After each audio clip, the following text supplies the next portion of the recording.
శ్రీ గణేశాయ నమః. మీరు చూస్తున్నది కాశీ మహాక్షేత్రంలో కర్కోటక నాగకుండు. ఇది చంద్రకళ గారు పంపించారు. ఈరోజు నాగపంచమి. ప్రతి సంవత్సరం నాగపంచమి అంటే శ్రావణ శుద్ధ పంచమి నాడు నాగ పంచమి అంటారన్నమాట. ఈ నీరు 3 రోజుల ముందు నుంచి తోడితే ఈ స్థితికి వచ్చిందనమాట. ఇంకా అలా ఊరిపోతూ ఉంటుంది. సంవత్సరానికి ఒక్కసారే ఇది మనకి దర్శనం అవుతుంది. 360 రోజులు కూడా నాగదేవతలు పూజిస్తూ ఉంటారన్నమాట.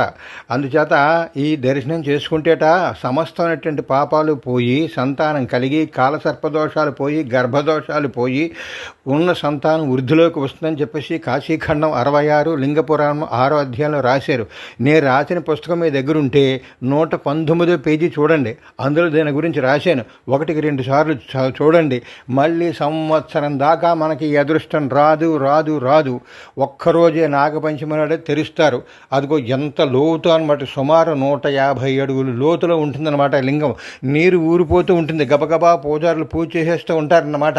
అందుచేత ఇలాంటి అదృష్టం మనకి రాదు. మీ వాళ్ళందరికీ పంపించండి. వాళ్ళందరి మహాపాపాలు పోగొట్టండి. గర్భదోషాలు పోతాయి. సుఖంగా ఉంటారు. పిల్లలు ఆనందంగా ఉంటారు. మహాపాపాలన్నీ కూడా పోతాయని చెప్పేసి కాశీఖండంలో రాశారు. నాకు 5 రోజులైంది 2 కళ్ళకి కళ్ళ ఆపరేషను. అలాగనే సరే రిస్క్ తీసుకుని అదిగో ఆ లింగం మీరు ఎలాగ దర్శించి మీరు సుఖంగా ఉండాలని చెప్పేసి రిస్క్ తీసుకుని కూడా మీ అందరికీ పంపిస్తున్నాను. అదిగో మహాలింగం. సంవత్సరం దాకా కూడా మీకు ఈ లింగాన్ని చూసేటటువంటి అదృష్టం మీకు కలగదు. ఎంత తాపత్రయపడ్డా సరే. అదిగో మళ్ళీ చూపెడతాను చూడండి. అదిగో మహాలింగం.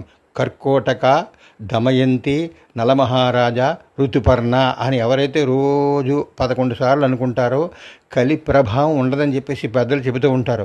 అదిగో కర్కోటక నాగేశ్వరాజ నమః, కర్కోటక నాగేశ్వరాజ నమః, కర్కోటక నాగేశ్వరాజ నమః అనుకోండి. జై కర్కోటక నాగేశ్వర.